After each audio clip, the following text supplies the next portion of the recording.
Food bloggers, hi, how are you today? Thank you so much for tuning in to the Eat Blog Talk podcast.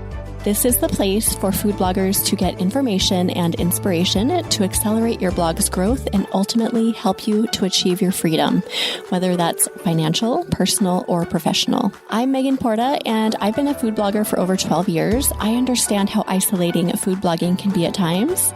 I'm on a mission to motivate, inspire, and most importantly, let each and every food blogger, including you, know that you are heard and supported.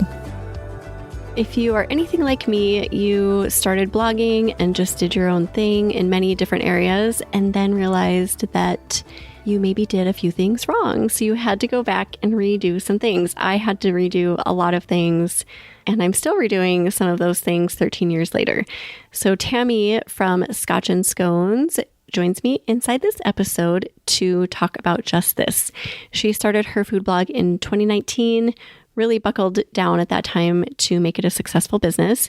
There were a handful of things that popped up that she had been doing wrong and that she changed and immediately made her blog improve in various ways.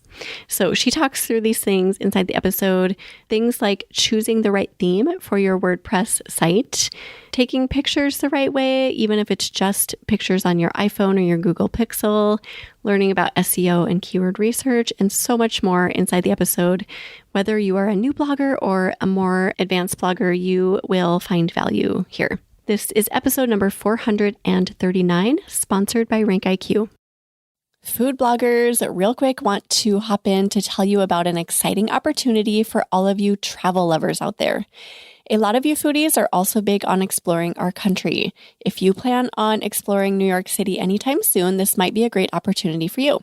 And if part of your audience relates to travel, they could benefit from this as well.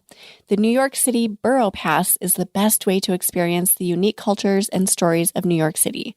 This sightseeing pass for sustainable cultural travel provides access to a diverse roster of attractions, tours, and performing arts venues in each of the 5 boroughs of New York City. Like the Alice Austin House Museum, where you can explore the life of the LGBTQ icon, or the 250-acre New York Botanical Garden that houses over 1 million living plants, or the City Reliquary Museum with its quirky and hyperlocal New York City collections. The best part? Eat Blog Talk listeners receive a 10% off of 1, 3, 7, and 90-day options with the code EATBLOGNYC, so you can choose the perfect duration for your adventure in the city. What are you waiting for? Get your New York City Borough Pass today and discover the beauty of the people and places that make New York City one of the world's most vibrant and exciting destinations. Go to nycboroughpass.com to get yours now. nycboroughpass.com. Use code EATBLOGNYC. Tammy Spencer started Scotch and Scones in 2017 as a way to keep track of her whiskey tasting notes and to share her experiences of having fun baking. In 2019, she devoted herself full-time to developing her site for commercial success, learning about the business of growing a blog from the ground up. And since then, she has applied her culinary school training by sharing recipes and tips for desserts, bread, and other goodies that home cooks will feel confident creating. Hello, Tammy. Thanks for joining me on the podcast. How are you today? Hi, Megan. It's so good to talk to you. Yay. I know I'm excited to hear more about your blogging journey and all that you've learned. But first, do you have a fun fact to share? Well, I've actually had a very wide-ranging career. I started out life as an aerospace engineer, and I worked on the space shuttle. And I've been a math tutor, a mural artist, a website designer, and a preschool teacher. But then I decided to go to culinary school and focus on food and talking about food. I don't even know what to ask you.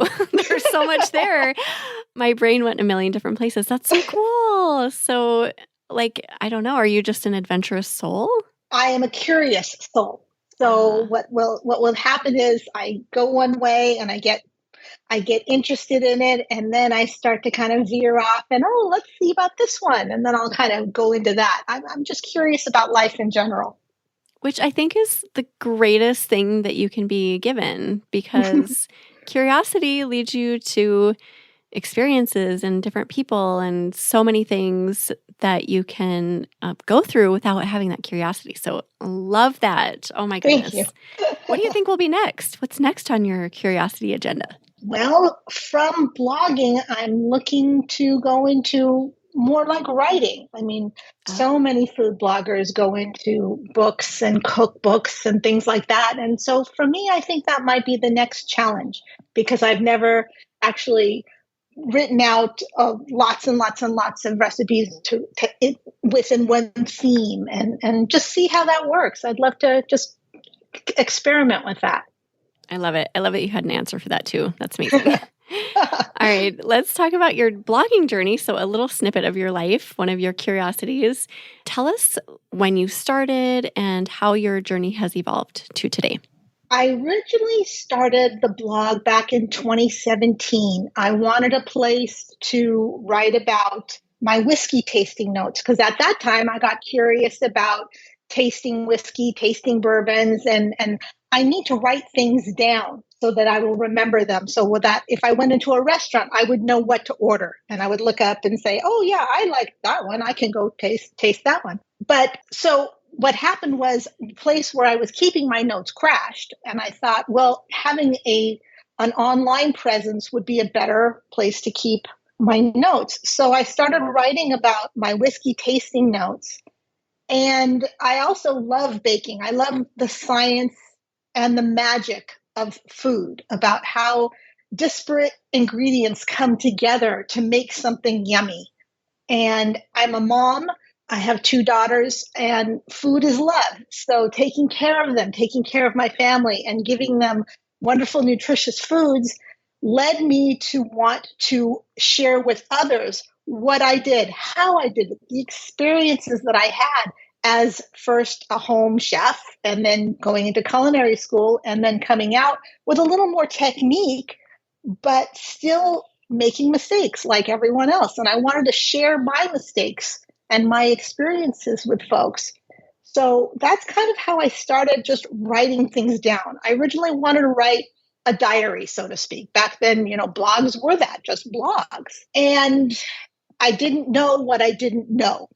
So I didn't know that when you just start writing something, it's not going to become instantaneously popular and lots of people will see it and find it. So it kind of started the journey there. And then as I learned more and more of what a blog really is and how it's run in 2019, just before the shutdown, I really started focusing on making that a goal to become a professional, successful website. Oh, that's amazing. Okay, so you started in 17 just logging, and then in 2019, you really dedicated yourself to making this work as a business. Right. Okay. Yeah. Okay, cool. So you have learned some things along the way, what's important, some things that we need to keep top of mind in order Yeah. to turn our blogs into successful food blogs. So, what are some of those things that you've learned along the way? Well, one of the very first things I learned back then, I was on WordPress.com, before it was just the free way of getting onto the internet. And WordPress.com has specific themes that are available to allow you to have the layout for your blog. So I chose one and just started going from there. And then when I decided to get my own URL, my dedicated URL, and I had to migrate from WordPress.com to WordPress.org, I found out that the themes that I were using weren't necessarily the best or most efficient ways to go about presenting the blog on the internet. And getting the right theme is so important nowadays for page speed, for SEO benefits. Everybody talks about core web vitals and how fast your site has to be. And the theme plays a big part of that. If you want something that not only is going to make your site look good and come up fast, but also a theme that has support so that as things change, you will have somebody behind the scenes working to update the theme so that you don't have to do it. You don't need to know the nuts and bolts of it. And you can continue on building your blog without worrying about your theme bogging you down. So that's one of the very first things I think is important. Yeah, an important lesson, a hard lesson when you choose a wrong theme, right? And then you have to redo it. And you have to redo it. And I had to redo it probably like 3 or 4 times Oh before I gosh. finally settled on the best theme.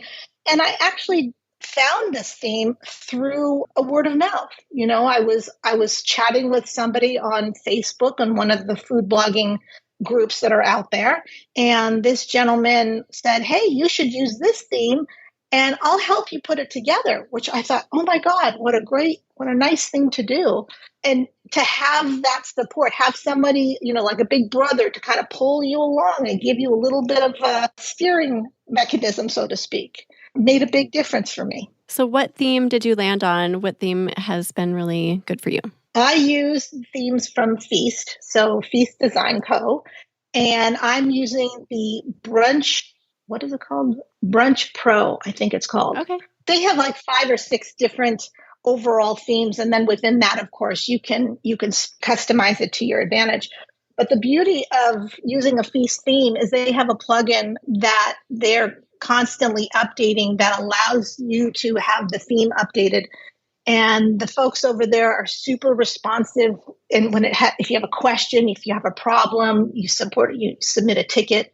So I really like the fact that not only do I get this one-time theme, but I get the support along with it. And having support is it's indispensable in so many of these different aspects that we can talk about, because you don't know what you don't know. Oh my gosh, that's so true. Support is huge these days. If you can find a service or a tool that has great support, it's so meaningful. And I'm a huge fan of the Feast theme as well. I use it on my own site, and it's so nice. There's so many things that you can customize inside of there. And it's kind of like peace of mind, right? Like you don't have to worry about the back end stuff that a lot of food bloggers really don't want to think about. So yeah, huge fan here too. Yeah. What else have you learned along the way that you want to share? Well, another important piece, it's not just the theme you use, but where do you host your website? Again, originally WordPress.com, you just host it on their servers and you're done. But when it came time to have my own URL and now I have to choose where do I want those files to be, choosing the right host is also paramount. I started with one, I went to another, and then I landed with Big Scoots. And Big Scoots is probably the best one out there. Again, they have fabulous technical support. They help if you need to migrate your site over. They're very good about doing it. And again, they're also on top of things. If something changes, they will let you know. Having the host, the thing about that is not only do you want the peace of mind that your files are safe so that they'll be backed up, but that the servers that you're hosting your site on aren't going to go down every however often, God forbid they go down at all. But to be able to know that your files are there and when you need them, and they're run by professionals who know what they're doing and can help you when you need it. It's a big part of it. It's invaluable. They're top-notch. Their hosting is top-notch as far as support, quality, everything. Again, like I'm echoing what you are saying here too. And I use Big Scoots as well. I know a lot of food bloggers do. And I will say like it's on the higher end of the investment scale. But if you ever have been in a situation where you've had really low quality hosting, I've gotten to the point where I'm like, I will pay anything to not have to deal, because like you said, like your site's going down and you're not told about it. And then the support, oh my gosh, I had a nightmare situation a few years ago where I was on hold endlessly and then got transferred to I think I counted 20 different people tried to help me and nobody could help me. And I was like, my site is down and I was in tears. I didn't sleep. So after experiencing that, I'm like, you know what? I'll pay whatever you want me to pay to have peace of mind hosting. It's so worthwhile. If you are like, Exactly. Oh, I don't know if I can afford that. Yes, you can. If you want to make this a business, yes, you should definitely invest in that. Absolutely. A lot of people want to start out with either very low cost plans or free plans. But there's so many trade-offs when you go that route. And when I finally made the decision where I wasn't monetizing yet, but I'm like, this is worth it to me. And that's when I decided to go to them. Yeah. Unfortunately, some people have to get to the point of pain like I did in order to get there. So if you're listening and you haven't been to the point of pain, don't go there. Avoid that because it's so horrible. I don't wish that on anyone. All right, Tammy, what else do you have for us? Well, okay, since we're still talking about the tech side of things, I went a long, long time before I had tech help in terms of the front end, in terms of how to set things up, what's the best way. Site tech support is, again, one of those things that when you can afford it, or even if you're not monetizing yet and you're willing to just spend a little bit of money to be able to, at any time, type a question into your tech support and have them respond quickly, again, is so invaluable. To be able to have someone who can help you with setting up plugins, telling you when to update plugins, telling you when to not update plugins because they might crash your site, helping you with, oh my God, there's a new recommendation out there. How am I supposed to do that? And they're like, nah, you don't have to worry about it. Or here, let me help you do it. There are site tech supports out there. Some are more expensive than others. I use Grayson at iMark Interactive, who has a very, very good service record, and his costs are low comparatively to some of the other site support companies that are out there. And I would so recommend them because, again, it's one of those things that you want to focus on the writing. You want to focus on the photography. You want to focus on the recipes. You don't want to have to focus on the HTML codes or the JPEGs or this or that or something else. You want to do what you come to do, which is to write a beautiful food blog.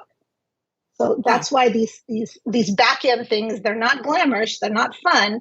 They may cost a little bit, but they're so worth it. Oh, worth the investment. Another investment worth making.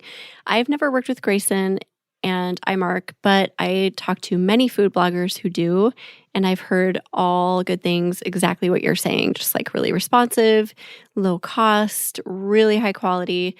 Also, I will put out there, I work with NerdPress. They're great. I love their team. They're so responsive. They're so kind, which matters to me. That's like a factor for me that personally matters. And just high quality, you're being covered. I just got an email actually right before we started this chat from NerdPress telling us about, what is it? INP. It's a new ranking factor coming up. I'm like, oh, great. Here we go. Yep. But I love that they give me the heads up for that. So I know what to look out for and I kind of know what it is briefly and not to panic about it. Yeah, not to panic. And that's their bottom line is like, it's okay. It's going to be okay. We'll keep you posted. But it's so worthwhile. Otherwise, I don't know when I would have learned this, right? Like it's not going to be a ranking factor until March 2024, it looks like.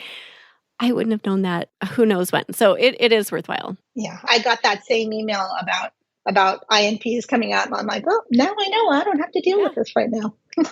Right. Something to have on your radar, but in the back of your mind, don't fret about it now because there's a lot of other things to worry about right now. Right. Okay. Outside of tech support, what else? Well, what I was going to say is that, yeah, all that stuff is the unglamorous back end. But again, when I first started, I knew about writing recipes in terms of, making sure that it's formatted properly.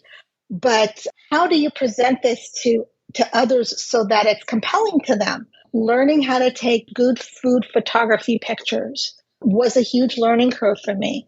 I'm not a professional photographer, and in no way I still have trouble wrapping my mind around f-stops and ISOs. I don't know why, but there are so many resources out there that you can use to learn about taking good food photography, to learn about lighting your scene. And you don't have to spend a lot of money on high-end cameras. That's something that is a lot of people have wonderful cameras and they know exactly how to use them.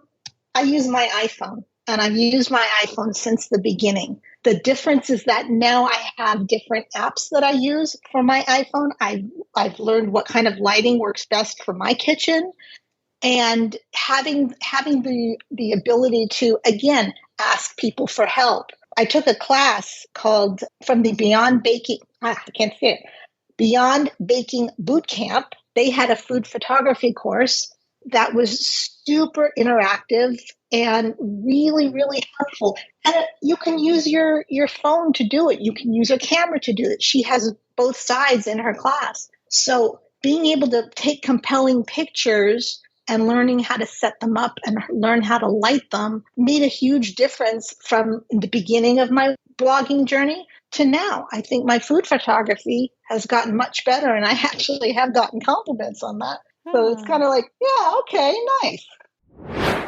Hello, amazing food bloggers. Here are a few of the lesser known features that I love about my favorite keyword research tool, RankIQ. Number 1, did you know that you don't have to find a keyword in the tool in order to run it through the optimizer? It's true, a report can be run on any keyword, and the optimizer in RankIQ is the best ever.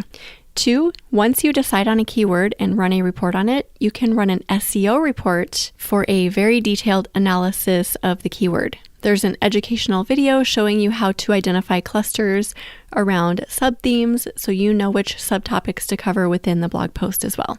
And number 3, the customer service at RankIQ is the best. You will always get a thoughtful, fast reply no matter if you have a recommendation or an issue. Go to rankiq.com to see for yourself how awesome this tool is. Now let's get back to the episode. I love that you use your phone. I love it so much.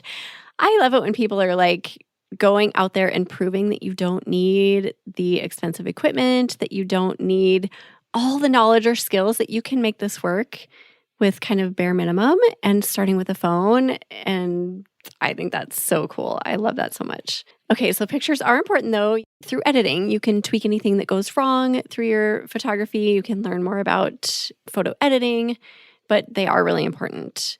What else do you have for us, Tammy? Well, I will say about playing with recipes and having the confidence of not just, you don't have to write your own recipes from scratch all the time. You know, a lot of people think, oh, I have to be, a high-end chef in a fine dining restaurant for 10 years before I reach the culinary level of knowledge that these people online seem to have. And I would say that that's not necessarily true. You can be a home chef and you can take recipes, tweak them in some manner, and make them your own that way. You don't have to start from scratch, in other words. Getting comfortable with adapting existing recipes to make them your own gives you the skills, gives you the confidence, and going, wait a minute, I am a chef because I took a recipe, I changed it, I made it better as far as what works for me. Yeah, I'm a chef. Yay. And then I can go ahead and write about it. Yeah. And do you feel like this is something, like if somebody starts out, this is my journey, not really being like an adept cook or anything like that, but you kind of learn as you go, that along the way, somewhere along the way, you're like, what you just said, oh my gosh, I think I might be a chef. I think I might actually be a really good recipe developer and a cook. It's something that can be learned. Exactly. It's something that you don't have to have a culinary school education. You don't have to have, like I said, 10 years in fine dining. And you can do it just from your own experiences. And those experiences may or may not work. Sometimes things fail and you learn from that as well. Yeah, so right. It's okay to just take your experiences and the things that you're comfortable with and go forward from there. Yes, I love this one. Okay, what else do you have, Tammy? So we've talked about the back-end stuff. We've talked about being comfortable with the content that you're creating, the recipes you're creating. We've talked about taking the pictures so that people they want to come to your site. They want to see and learn from you. But how do they come to find you? I mean, SEO is a huge portion of writing a blog. It's not just writing the recipe and a few notes and taking a picture and putting it out there and hoping people will find you, because unfortunately, that's not the way it works. It's not like I remember the movie Julie and Julia, where she started just writing her experiences with Julia Child's cookbook, and all of a sudden she has, 10,000 followers. It's not like that anymore. And so you need to understand about SEO, search engine optimization, from the bottom up. And the best way to do that, there are webinars out there, there are conferences, both virtual and in person, and there are people who are experts who you constantly will see answering questions online on Facebook. Casey Markey is a good example, Arsen Rabinovich, Andrew Wilder, who you mentioned from NerdPress. Those three are the big three that help to usually answer the questions from the top hat rank SEO webinars, which are free webinars that are incredibly valuable. You learn so much of what to do and what not to do. Yeah, I highly recommend those too. Those are amazing. And I love that they're free. Anyone can watch them. Absolutely. The big word beyond SEO is, of course, keyword research. And I know you had on your show recently Aleka Shunk from Cooking with Keywords, and her class is amazing. Her support is amazing. Learning it's not just picking your favorite recipe and just starting to write about it, but you have to do it in such a manner that matches what people are actually looking for on the web. Yeah. And that's how you get found. And I didn't know to do that in the beginning. None of us did. We were all exactly. Woo, let's make this random thing and throw it up. Exactly. Just writing a blog and hoping people will find it. Yeah. The thing also that's important to realize is that when you're writing, you don't just write for yourself. You're writing for an audience. You're writing for people who may or may not have a culinary background. So you have to remember to keep it in the level that most people understand. And here's the example I use. I write my blog posts, and then my husband, who has no culinary experience whatsoever, he goes through and he reads it to me, and he'll say, "What does this mean? I don't understand this term." And that's so smart. Great. I love that. Yeah, it's good to have someone with who's not in in the sphere all the time to kind of take you back a couple steps and maybe define things a little bit better or present them in a different way. Because we forget that it's out, like we're not the only ones reading this, that there are other perspectives, other ways to look at our content, what we write, what we put together. I think that is so smart. That makes me want to send it to I don't know, my father-in-law or something and have him look through it. He'd be like, what is all of that? I don't know what any of this means, but that might be good, right? Good feedback. Exactly. Anyway. One other important resource to look at when you get to the point that you do want to spend the money is to have your site audited by one of the experts.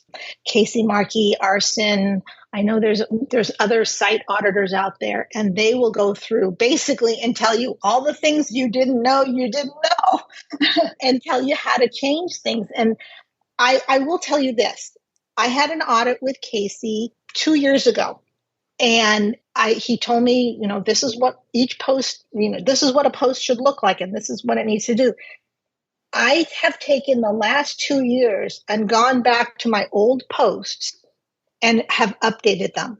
I've updated them for keyword research. I've updated them for SEO, food photography, layout, all these different factors that we've been talking about. And it's okay to do that.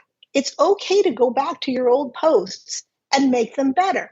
I know that people will say, "Oh, don't touch your top posts if they're in the top 3 spots of the search engine results." And that's a good point. But I'm a big believer in making things uniform, and I want to make things right. And I don't feel that it's a bad habit to go back to your old posts, make them better.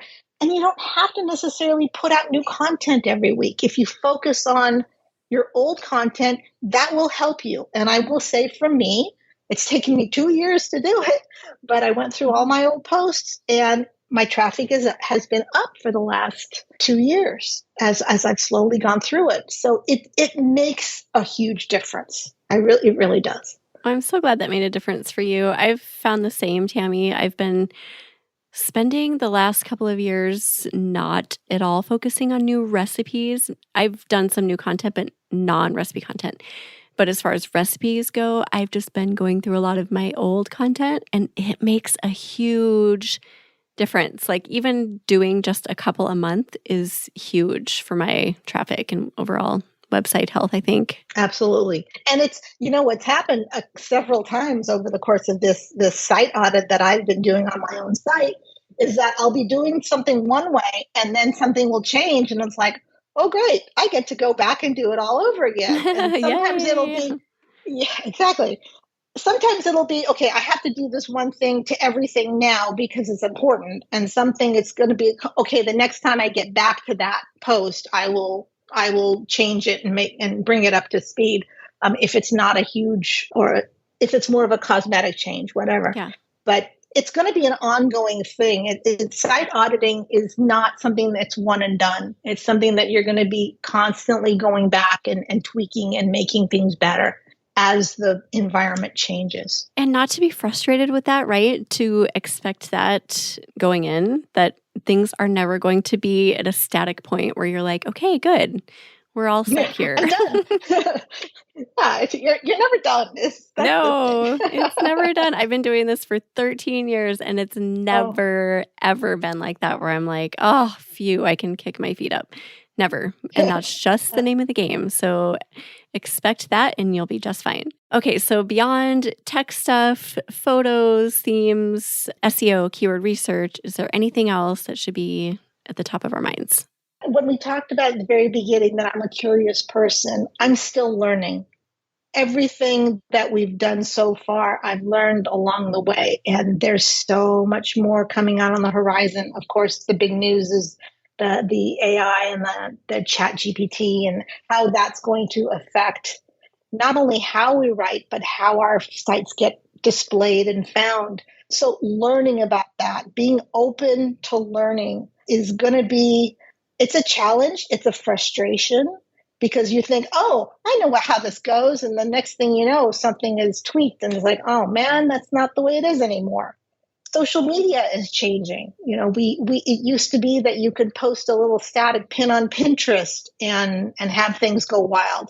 Or there was a time when web stories were the name of the game. And now, for me at least, not so much. I know other people have really good luck with that. Just being open to what's coming on and being nimble enough to switch how you do things as things change, I think is it's one of the harder parts of blogging, but it's also something that keeps things a little bit fresh too. So you don't get, it doesn't get stale.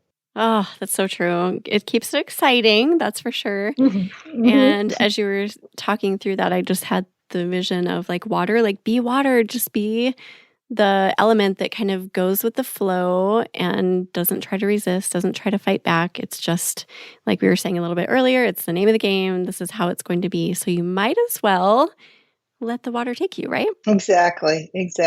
Any key points that we're missing, Tammy? The only other thing that I am looking into personally right now is looking to expand my revenue stream. So instead of just relying on advertising, I know people are now starting to offer their services either with coaching calls or with photography classes. Writing my first ebook is something that I am looking at right now. Just at the beginning, we talked about what the next step was. And for me, that's what it is. I want to see about writing an ebook and seeing what's involved in that and going slowly. It doesn't have to be War and Peace. It could be a little pamphlet at the beginning, but just something so that you get your toes wet and get confidence in it. Like when you're first doing recipes, learning to tweak it and get yourself to the point where, yeah, I can do that. I am going to write a larger cookbook and see where that goes. I love that recommendation. And there are so many ways that food bloggers can monetize outside of display ads. I just want to say that too. We often get so locked into just wanting those ads and like focusing on the traffic so much that we forget that there are other ways to go about making money, but there really are great options. I'll throw in a little plug for my free monetization quiz here. If you want direction as to like which way to go, I have this quiz that takes like 3 minutes. It's totally free. You just answer a few questions about what you like and what your skills are. And then at the end, it gives you I think top 10, there's 10 or more recommendations in order what to pursue. So it's kind of helpful. But you can go to eatblogtalk.com/quiz and take that. It's kind of fun. It's like, oh, I didn't realize I'd be good at that. But then it makes you kind of rethink what your skills are and all of that. So just something to throw out there. I think that's fabulous. I mean, because again, we're working kind of as lonely people in our, wherever we work in our rooms, and we're only on the computer and we don't have other people to bounce things off of. To have something like that where you can get some ideas is invaluable. I think that's great. I'm going to be taking your quiz. Yeah, I've had people take it who respond and they're like, oh, this is perfect, but I wasn't thinking of it. We can get in our own heads about what we're good at or what we should be focusing on, but sometimes we just need an outside force telling us, wait, you might be really good at this. Why don't you think about this avenue, whatever. Okay, yeah, well, thanks, Tammy. This has all been so great. And then I was going to ask you one last question. If you could go back to 2019 when you decided to make this a full-time business and you could change one thing, only one thing, what would you change? There's so much I didn't do then that I know to do now. And I'm the type of person that I want to know things. I want to learn and I want to be able to master it. If I were to say, oh, I want to be better at food photography, that would leave out all this other stuff that I got good at. So I would say that for me, there's no one thing I could point to. I know that's a wishy-washy answer, but no, I like it because I think it implies that you are embracing your journey just as it is and just allowing it to kind of take shape in the way that it was supposed to, maybe. Yeah. Thank you. Awesome. Well, it's been such a pleasure to connect with you and talk to you. And I know this episode is going to just help people, give them confidence and information about what they need to have on their minds as they dig into blogging as a successful business journey. So thank you for your time today. Oh, thank you for having me. It was lovely talking with you. Yeah, of course. And do you have either a favorite quote or words of inspiration to leave us with today? One of my favorite things, it was on a poster in my bedroom when I was a girl. It says, only those who risk going too far can possibly find how far they can go. And I've always lived by those words. I know this about you just from our little chat here and all of your curiosity and achievements. I love the message behind that. So thanks for sharing that. We'll put together a show notes page for you, Tammy. If you want to go look at those, you can go to eatblogtalk.com/Scotch and Scones. Tell everyone where they can find you, Tammy. The blog is scotchandscones.com. And if you want to find me on Instagram, I am at Scotch_scones, same with Pinterest. And on Facebook, I am at Scotch and Scones blog. Okay, everyone go check out Tammy's website and socials. And thank you so much again, Tammy, for being here. And thank you for listening today, food bloggers. I will see you in the next episode. Thank you so much for listening to this episode of Eat Blog Talk. If you enjoyed this episode, I'd be so grateful if you posted it to your social media feed and stories. I will see you next time.